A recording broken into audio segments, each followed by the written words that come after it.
Okay, so, oh, I forgot to do this. I usually wave.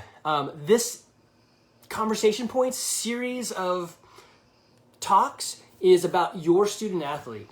The last ones I told you what not to do, the things that coaches hate, students or your student athlete will hate, just things that aren't going to work, some bad things. Don't do those things.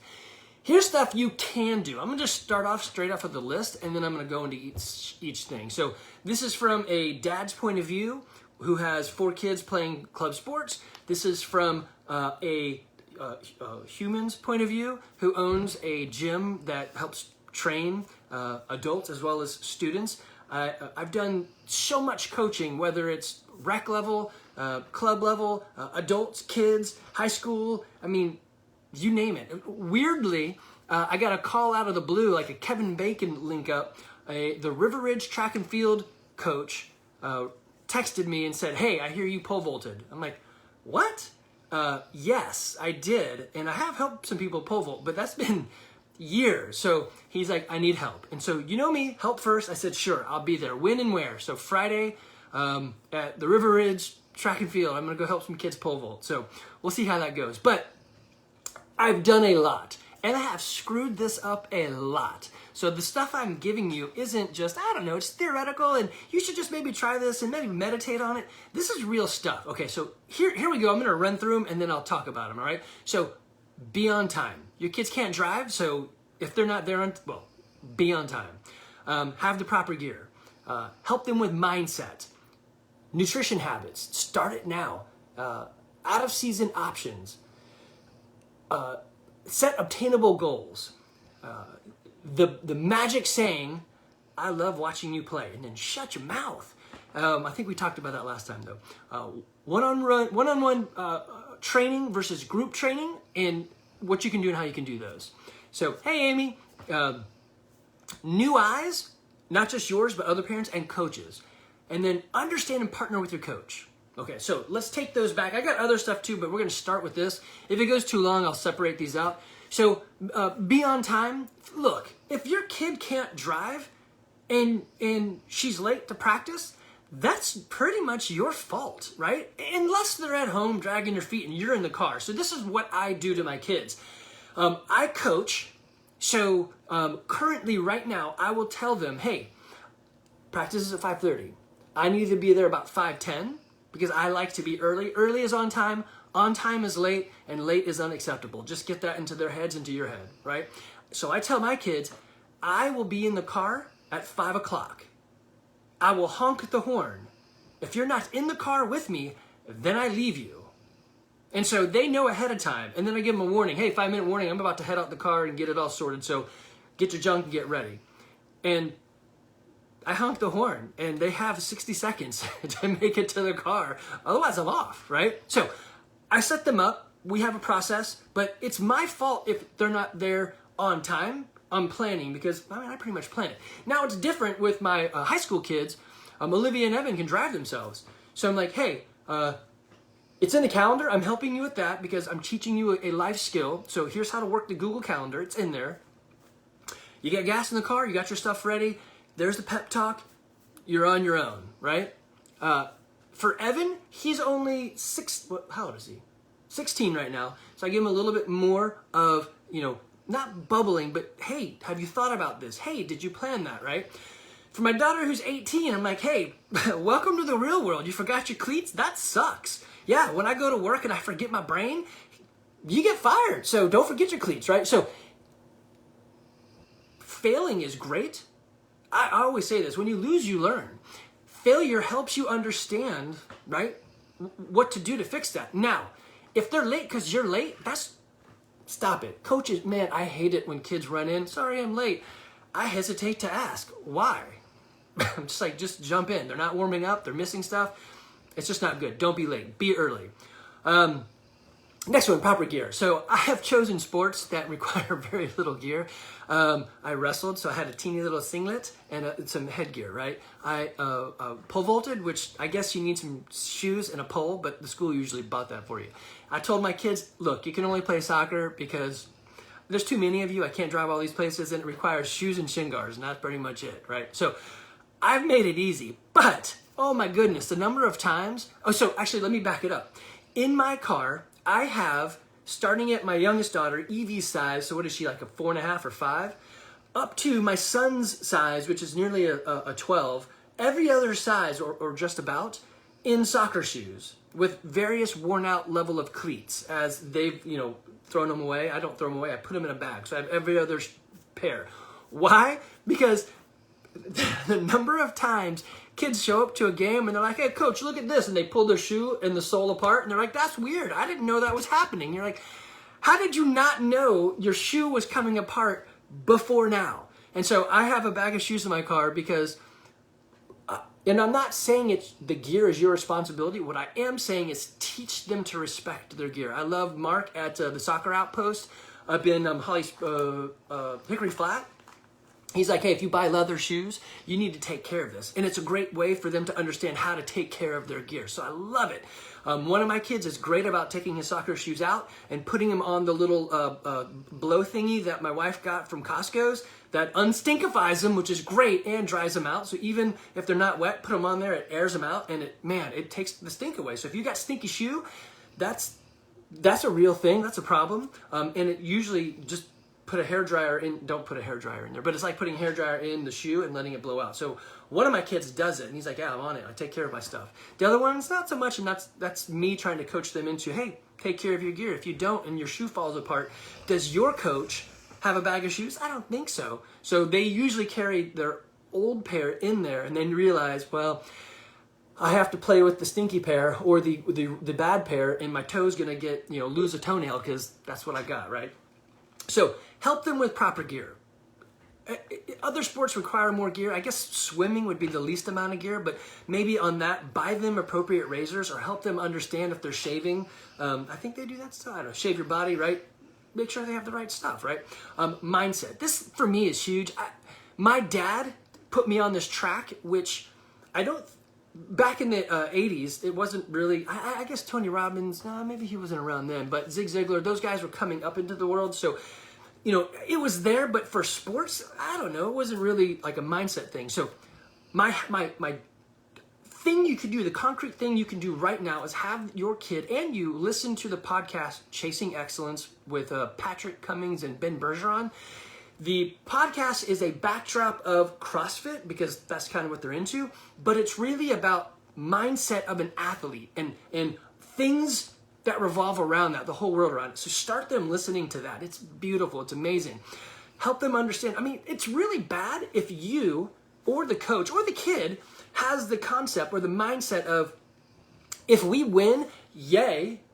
If we lost, oh, cry.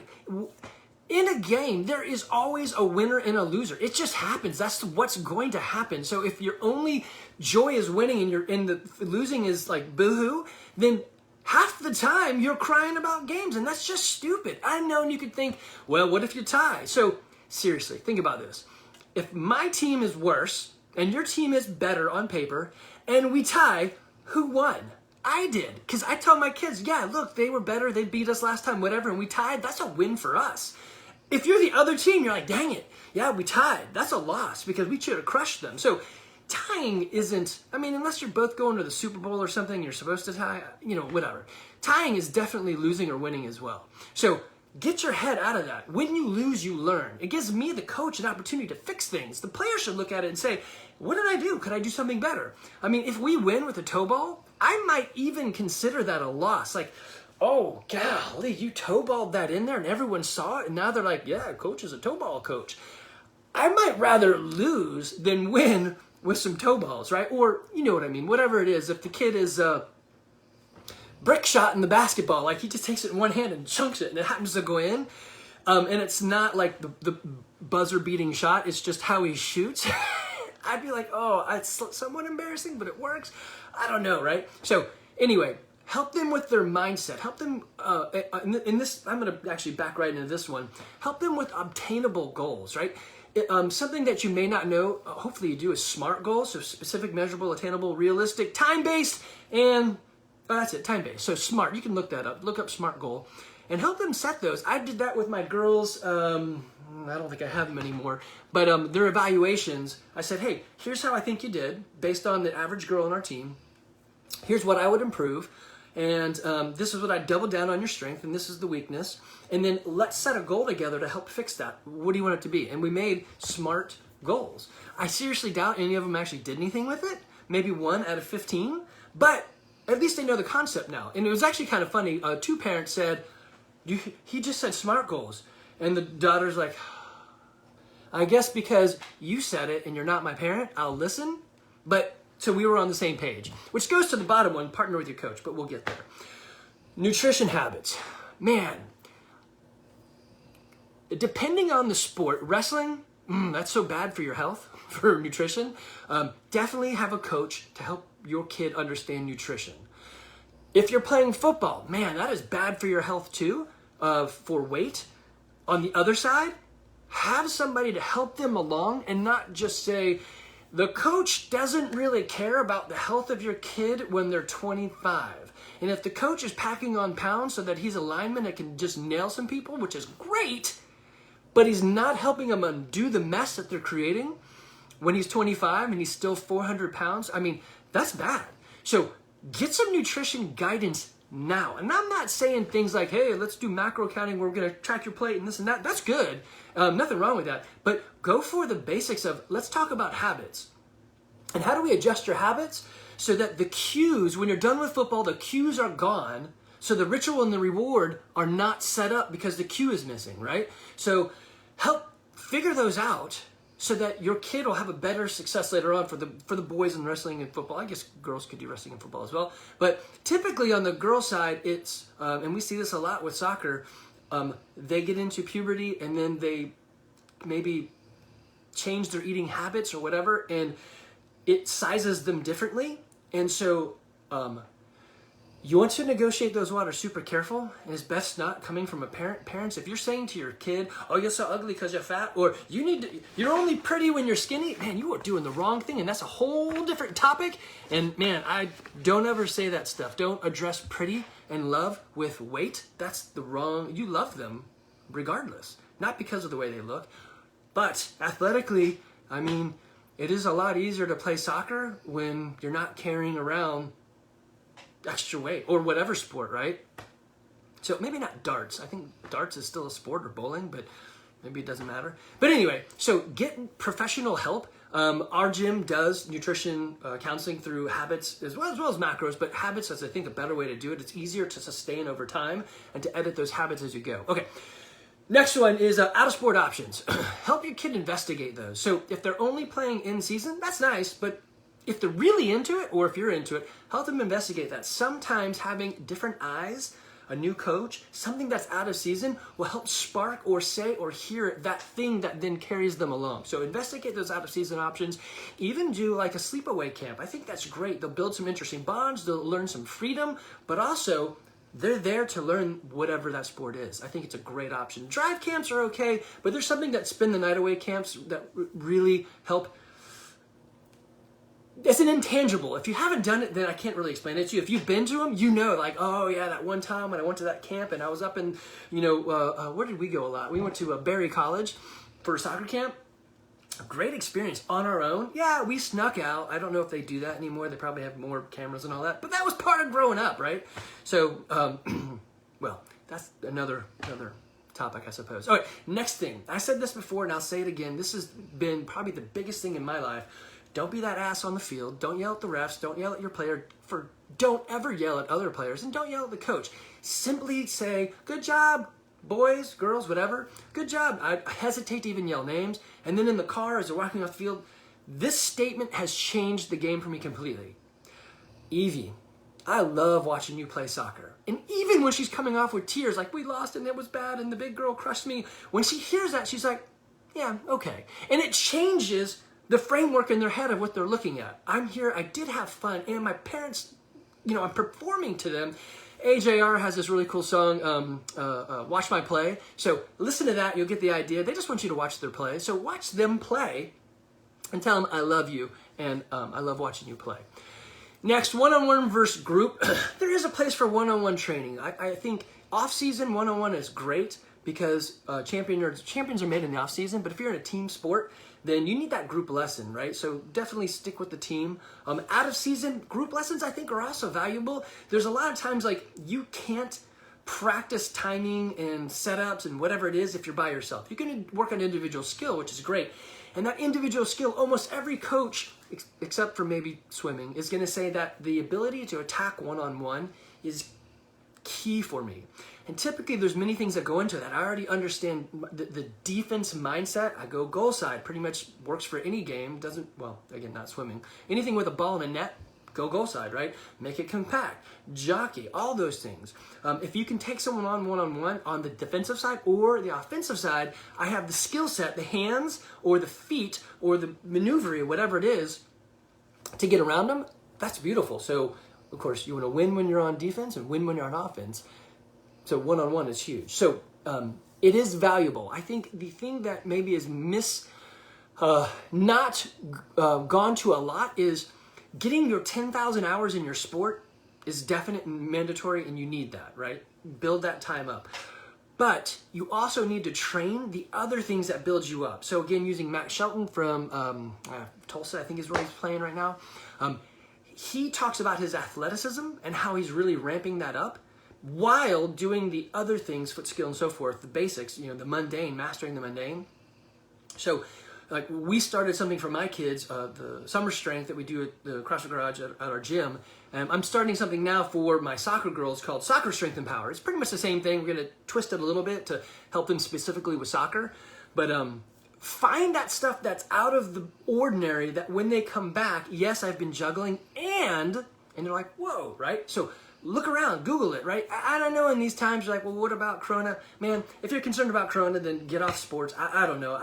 You just can't really, you can't be a wrestler and be like, I'm not touching anybody. I mean, I don't know, just go get over it, go get it. I don't know, that's for you and your world to figure out. I'm saying, if sports are your concern, go live and do and be, well, we fight viruses by being healthy and fit. So do whatever you want, but yeah, that's the way we do it. So the other one that I mentioned is new eyes or new coach. I think this is great. If you've got the same coach forever, it could be great. They could be the best coach in the world. Awesome for you. Most coaches are fly by the seat of their pants. Not everyone's putting as much effort into it as, say, like Coach Rob at Cherokee Impact, right? The guy is all in. There's nothing else that he's going to do. Scott's the same way. Several of those coaches are just phenomenal. I give it a lot because I just love to help, but I'm not normal in the ways of coaching. I care too much. I like the pole vaulting guy. Hey, can you come out? Yes, I'll be there. Why? I just like helping people. So I put a lot of thought into this, and I want to help you guys with this. So new eyes is good. Those summer camps, those other things you could do, somebody else. This is great.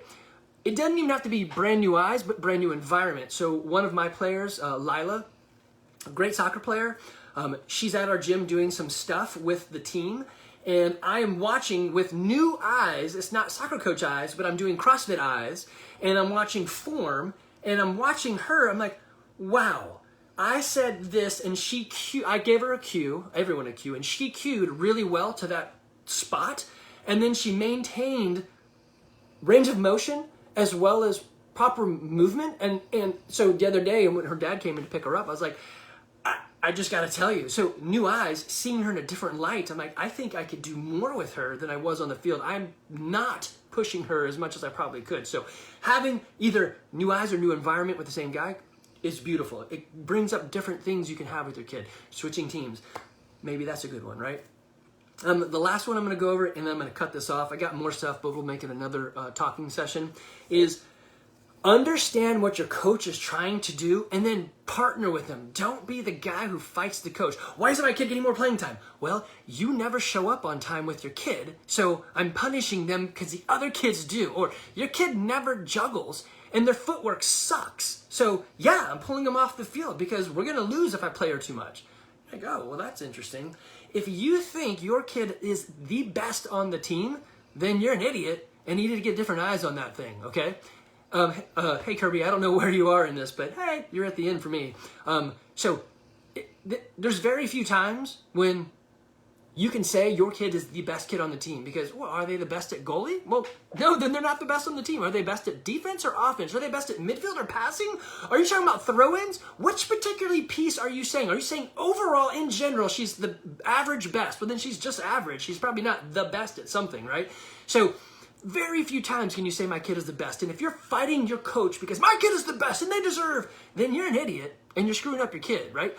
Ask someone next to you, someone that you don't love and care for, and someone maybe is the other person that you just can't stand. You're like, hey, give me your honest opinion. Is my kid the best on the team?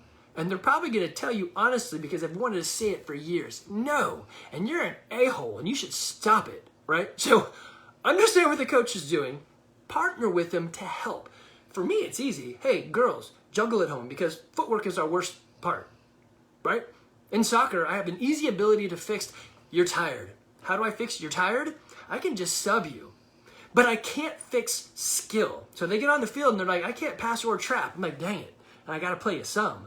So we fix passing and trapping because, I mean, pretty much in every sport, if I can't dribble a basketball, I can still pass and catch. And, I mean, I don't know, shooting's a little different. You could sort of pass it into the goal. Soccer, you can totally pass it in the goal. Anyway, so partner with your coach. Ask questions. Coaches love it when you ask, how can I help? Coaches hate it when you say, hey, I noticed that little Tina got 1 minute less than little Sally, and I am pissed. Probably he didn't know. He's just doing the best he can. Does he have an assistant that actually monitors time? Probably not. So wait 24 hours, then ask. But partner with him. That's so much better for your athlete, okay? So those are, I think, 11, 12, 13 things, maybe 10 things that you can actually do to help your kid. And I got 3 other pages that I didn't go through, so we'll talk about those next time. All right, hope that helps, guys.